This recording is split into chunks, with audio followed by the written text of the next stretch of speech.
আন্তর্জাতিক অপরাধ ট্রাইব্যুনালের একটি মামলায় সাবেক দুজন মন্ত্রী যাদেরকে আজকে ট্রাইব্যুনালে হাজির করা হয়েছিল, জনাব আমির হোসেন আমু এবং জনাব অ্যাডভোকেট কামরুল ইসলাম, ওনাদের দুজনকে এই ট্রাইব্যুনাল থেকে গত 17 অক্টোবর তাদের বিরুদ্ধে গ্রেফতারি পরোয়ানা জারি করা হয়েছিল। পরবর্তীতে তারা দুজন গ্রেফতার হয়ে ঢাকা আদালতে উপস্থাপন করা হয়েছে এবং নিউ মার্কেট এলাকার একটি মামলায় তাদেরকে গ্রেফতার দেখানো হয়েছিল।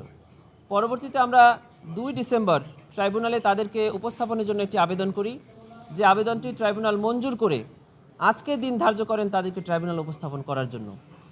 সেই প্রেক্ষিতে আজকে কারা কর্তৃপক্ষ এই দুজন ব্যক্তিকে ট্রাইব্যুনালে উপস্থাপন করেন। তাদের বিরুদ্ধে ইতিমধ্যে তদন্তে যে সমস্ত অভিযোগ পাওয়া গিয়েছে আমরা সেগুলোকে ট্রাইব্যুনালের সামনে পড়ে শুনিয়েছি, তারাও শুনেছেন। ট্রাইব্যুনাল পরবর্তীতে আমাদের আবেদন মঞ্জুর করে তাদেরকে ট্রাইব্যুনালের মামলায় গ্রেফতার দেখিয়েছেন এবং কারাগারে প্রেরণের নির্দেশ দিয়েছেন। পরবর্তীতে 18 ডিসেম্বর এই মামলার নির্ধারিত তারিখ আছে, সেদিনকে তাদেরকে অন্যান্য আসামিদের সাথে পুনরায় উপস্থাপন করা হবে। 18 ডিসেম্বর। সংশ্লিষ্টতার বিষয়ে বলেছি যে জনাব আমির হোসেন আমু তিনি 14 দলের সমন্বয়ক। 14 দলের সমন্বয়ক থাকা অবস্থায় 19 জুলাই 2024 তারিখ সারা দেশব্যাপী যখন মানবতা বিরোধী অপরাধ চলমান আছে, গণহত্যা চলমান আছে, তখন 14 দলের একটি বৈঠক সংগঠিত হয় গণভবনে। এই বৈঠকে তিনি একজন নেতৃত্বস্থানীয় ব্যক্তি ছিলেন এবং সেই বৈঠকে কারফিউ জারির সিদ্ধান্ত হয় এবং কারফিউয়ে দেখা মাত্র গুলির সিদ্ধান্ত হয় এবং পরবর্তী আপনারা 20 তারিখ থেকে দেখেছেন সারা দেশে কিভাবে নিরীহ নিরস্ত্র সাধারণ ছাত্র জনতার উপরে নির্বিচারে গুলি করে তাদেরকে হত্যা করা হয়েছে, চিরতরে পঙ্গু করা হয়েছে, অন্ধ করা হয়েছে, আহত করা হয়েছে। এখনও তারা এই শরীরে সে সকল দাগ বয়ে নিয়ে বেড়াচ্ছেন, আর যারা নিহত হয়েছেন তাদের পরিবাররা এই ক্ষত বয়ে নিয়ে বেড়াচ্ছেন। সেই সকল দায় থেকে যারা ওই মিটিংয়ে উপস্থিত ছিলেন, যারা নেতৃত্ব দিয়েছেন, যারা সিদ্ধান্ত দিয়েছেন, এই দুজন আসামি তাদের অন্যতম ব্যক্তি ছিলেন, তারা এই দায় এড়াতে পারেন না। জনাব অ্যাডভোকেট কামরুল ইসলাম এমপি ছিলেন ঢাকা নিউ মার্কেট এলাকায়। আপনারা জানেন তার এলাকাতে কি নৃশংসভাবে হত্যা হয়েছে। ঢাকা 2 আসনের এমপি হিসাবে তার এলাকায় অসংখ্য ছাত্র জনতাকে গুলি করে হত্যা করা হয়েছে। তিনি আওয়ামী লীগের প্রেসিডিয়াম সদস্য ছিলেন। তার আওয়ামী লীগের প্রেসিডিয়াম সদস্য থাকা অবস্থায় আওয়ামী লীগ দলীয় সিদ্ধান্ত নিয়ে ছাত্র আন্দোলনের বিরুদ্ধে অবস্থান নেয় এবং তার দলীয় ছাত্রলীগ যুবলীগ নেতাকর্মীরা অস্ত্র দিয়ে এবং সাথে আইনশৃঙ্খলা বাহিনী চাইনিজ রাইফেল দিয়ে গুলি করে সাধারণ ছাত্রজনকে হত্যা করে।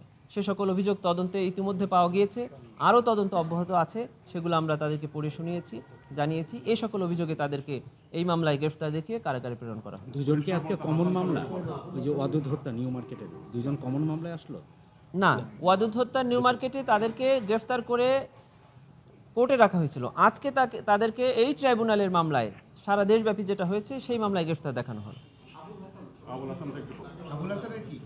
আবুল হাসান যাত্রাবাড়ি থানার সাবেক ওসি। আপনারা দেখবেন ইমাম হোসেন তাইম নামে একটা ছেলে, যাকে যাত্রাবাড়িতে গুলি করে হত্যা করা হয় এবং খুব কাছ থেকে গুলি করা হয়। তার বন্ধু তাকে পেছন থেকে জাপটে ধরে নেওয়ার চেষ্টা করা হয়, তখন তার বন্ধুকেও গুলি করা হয়। সেই বন্ধু তাকে ছেড়ে যখন পালিয়ে যায় তখন ওসি তদন্ত তাকে গুলি করে। পরবর্তীতে এই ইমাম হোসেন তাইমকে নিয়ে থানায় নেওয়া হয়। থানায় নিয়ে তাইমের চেহারা বিকৃত করে দেওয়া হয় অত্যাচার করে এবং তাকে ওখানে মৃত্যু নিশ্চিত করা হয়। এই সকল কার্যক্রমে আজকের আসামি আবুল হাসান ওসি থেকে এই কার্যক্রম নেতৃত্ব দিয়েছেন, নির্দেশনা দিয়েছেন এবং সরাসরি উপস্থিত থেকে এই অপরাধ কর্মে অংশগ্রহণ করেছেন। তাকেও আজকে ট্রাইব্যুনালে এই মামলায় গ্রেফতার দেখিয়ে কারাগারে প্রেরণ করা হয়েছে। আগামী 12 ডিসেম্বর তাকেও এই ট্রাইব্যুনালে উপস্থাপন করা হবে নির্ধারিত তারিখে। তাকে আরও একবার আনা হয়েছিল ট্রাইব্যুনালেরই অন্য একটি মামলায়। আজকে তাকে ট্রাইব্যুনালের শুধু যাত্রাবাড়ি সংক্রান্ত যে মামলাটি আছে সেই মামলায় গ্রেফতার দেওয়া হবে। এটি অ্যাবসলিউটলি আইন শৃঙ্খলা বাহিনী এবং সরকারের দায়। ট্রাইব্যুনাল থেকে ইতোমধ্যে প্রায় 70 জনের বিরুদ্ধে গ্রেফতারি পরোয়ানা জারি হয়েছে।